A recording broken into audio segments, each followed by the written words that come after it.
په کندوز کې د اسلامي امارت د ځواکونو پر ګزما چاودنه شوې او اسلامي امارت له پاکستان نه د افغان کډوالو د زورونې پوښتنه ولې او څنګه نشي کولای. بشپړ جزئیات په ویډیو کې تر پایه کتلی شئ. درنو لیدونکو ستړي مه شئ.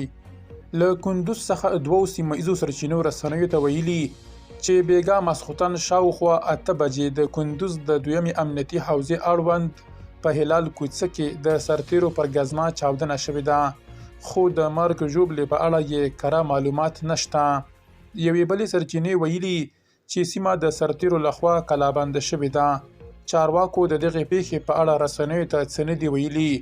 تر اوسه د دغې پیښې پړه کومې وسلوالې مخالفې ډلې پر غاړه نه ده اخیستې.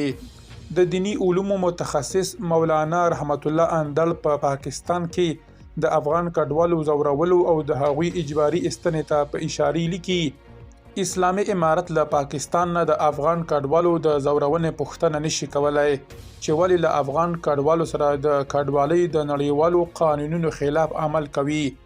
د پاکستان په بیلابیلو ښارونو کې د یو شمېر افغان کډوالو چې د پاکستان واکمني ناقانونه بولي نیولو او په اجباري ډول ستنولو لړۍ روانه ده.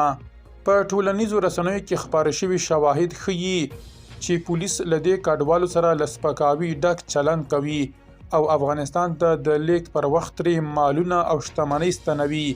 د کډوالو ملاتړ ډیری ټولنې او پیژندل شوو څیرو له افغان کډوالو سره د پاکستاني واکمنۍ دا چلند غندلی دی. مولا عبدالسلام حنفي له پاکستان نه غوښتنه کړې چې د کډوالو په نامسؤلانه ایستلو دې له دوی سره اړیکې نه زیانمنوي. چارواکي وایي د راستنېدونکو کډوالو د هرکلي لپاره یې خیمې لګولې او هڅه کوي چې د اسانتیاو رامنځته کولو لپاره یې ټول امکانات وکاروي. درنو لیدونکو له ملتیا مو مننه.